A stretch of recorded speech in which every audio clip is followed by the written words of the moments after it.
Hey loves, we are back with another Christmas ornament video.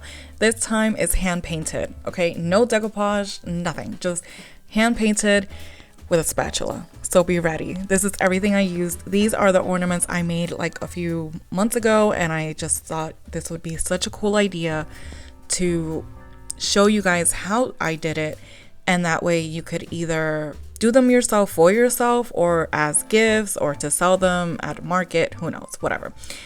For all of these, I'm only doing one coat except for the gray color. I did 2 coats. Now, these I made with plaster, okay?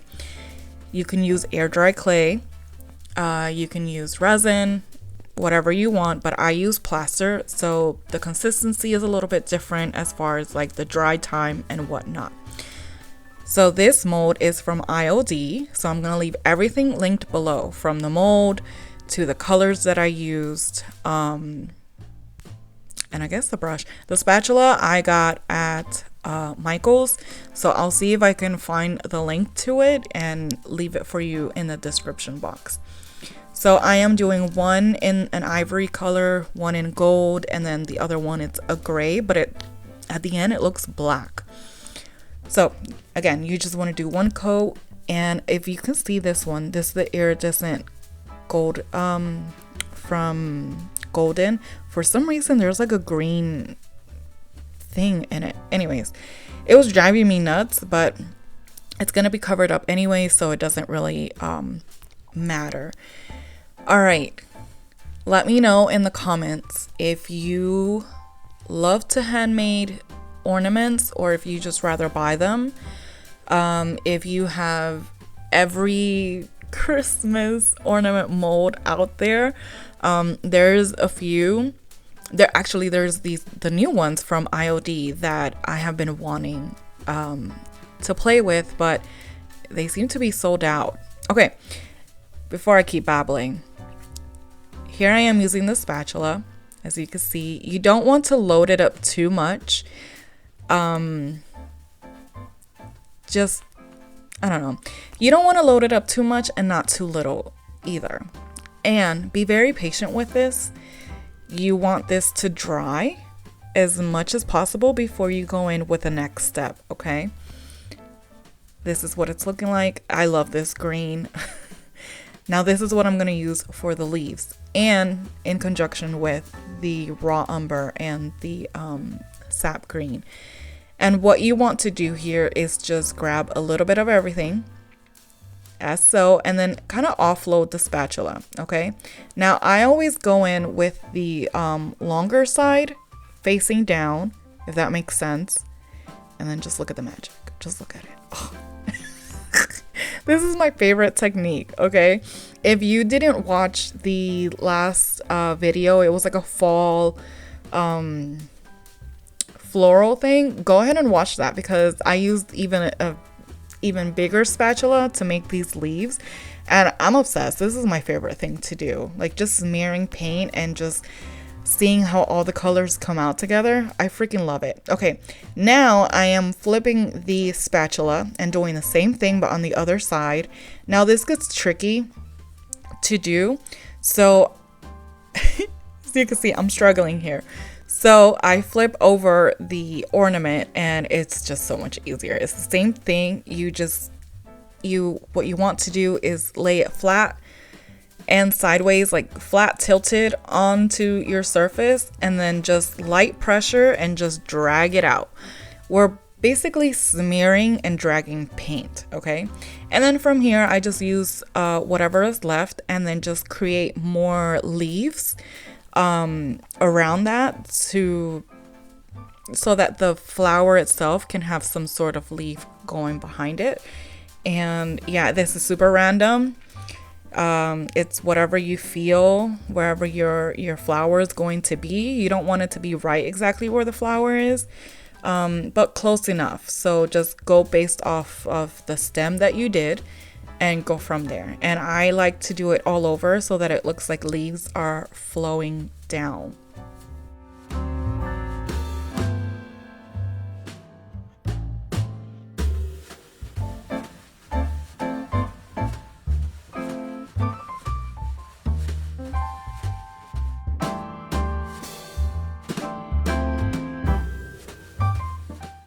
Okay, now we're heading on to the flowers. Those are the colors.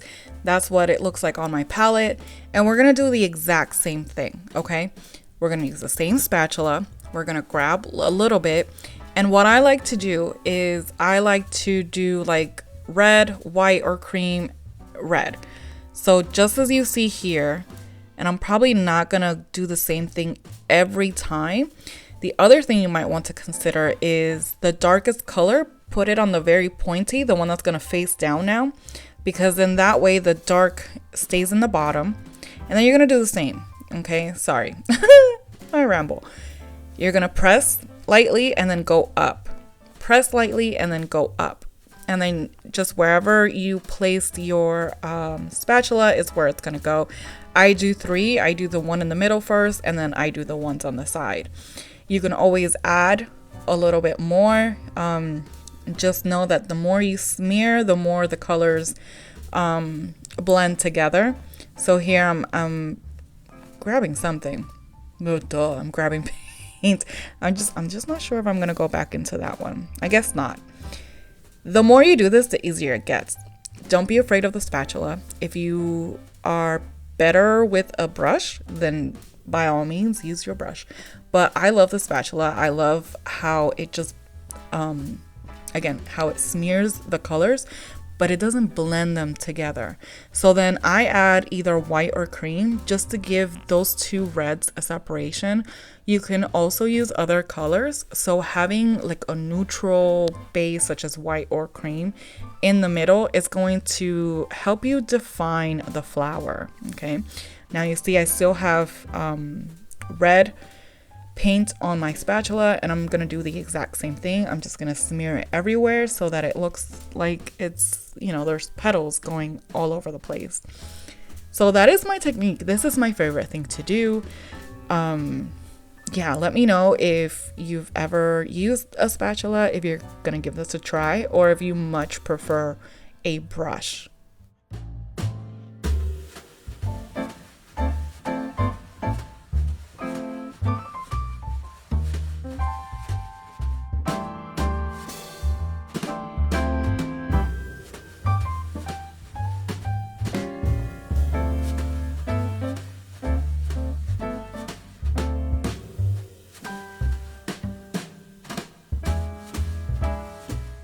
Okay, now we're going in with this gray, and I am going to use this to give this gold one, I'm going to give this, the top part, 2 coats, okay? Because I want I don't even know what it's called. I'm about to call it a lid. I know it's not a lid. I don't know what it's called, but this very cute detailed area of the ornament, I want it to pop, okay, on absolutely all of them. So for this one, I'm gonna give it 2 coats. Now you could speed up the drying process with like a heat gun or a blow dryer, and that way you could just do it right away.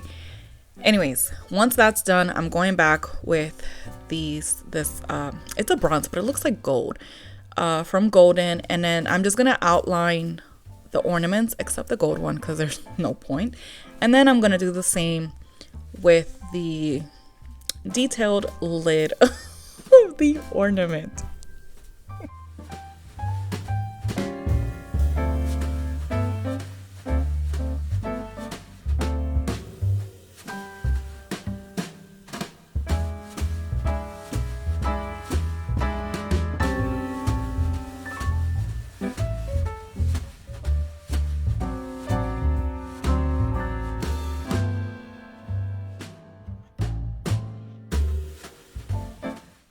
Okay, now using that same bronzy gold, this is where the magic happens. Look at that. You see those details? This is just going to bring them out.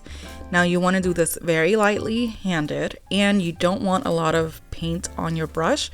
So just offload the brush itself. Once you grab paint, just, well, you saw what I did. Hopefully you saw what I did. There you go. You just don't want a lot on your brush because the details are so fine that you just want to like dry brush essentially. And look at that. That is so pretty. It's so satisfying. And you see how the gray looks black? I love it. Now you could also use black paint, but this is what I have, and I am on a roll of using up what I have because, yeah, I have to. But look at it. It's so satisfying. I could do this all day. So yeah, give that a try and let me know how it worked out.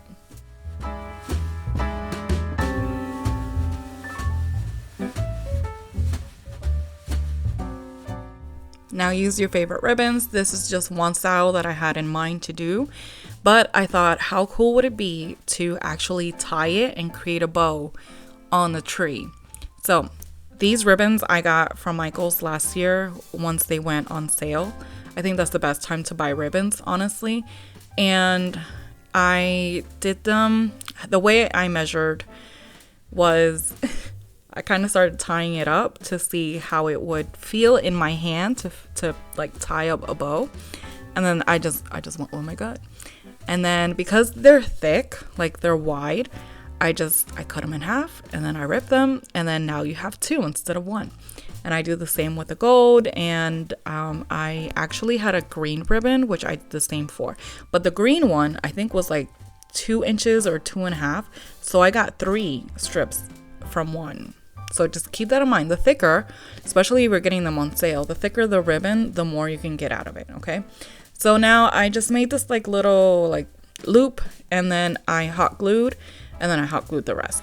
Something I will say, if you are using plaster or clay, like air dry clay, I suggest that you do like a coat of varnish or paint or something in the back of these, because even though it did hot glue, I went back because I wanted to do something extra, and I was like I don't know what I did, but the ribbon came off.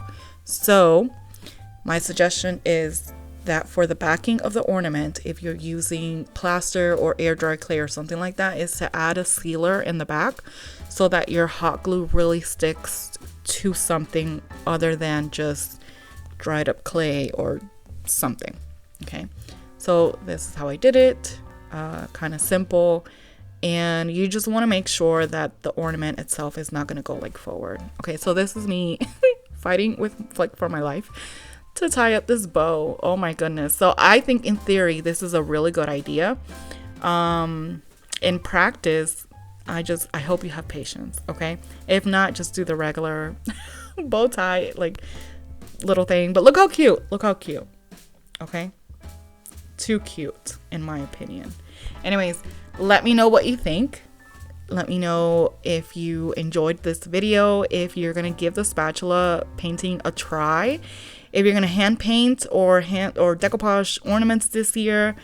I don't know, just let me know everything in the comments. I think I have more ornaments ideas before the year ends. I know like Halloween hasn't even gone by, but hey, I love Christmas. It's my favorite time of year. I love the decor of it, I love the gifting, and I love receiving gifts. So anyways, thank you so much for watching. Let me know what you think down in the description box below. No, let me know in the comments. Everything will be linked in the description down below. My goodness. All right, I love you guys. I hope you enjoyed it, and I'll see you in the next one. Bye.